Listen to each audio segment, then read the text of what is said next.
প্রিয় দর্শক শ্রোতাবৃন্দ, যে যেখানে আছেন সবাইকে সালাম ও মোবারকবাদ। প্রিয় সুধী, সবাই কেমন আছেন?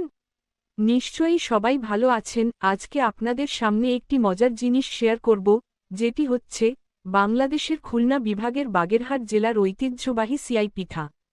এটি একটি মজাদার ও সুস্বাদু জামাই পিঠা নামেও খ্যাত।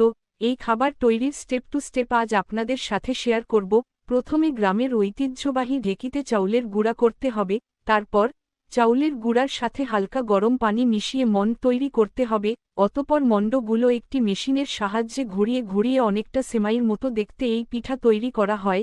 অতপর এই পিঠাগুলোকে গরম পানিযুক্ত পাতিলের উপর রেখে কিছুক্ষণ সিদ্ধ করার পর তৈরি হবে এই মজাদার সুস্বাদু সিয়াই পিঠা।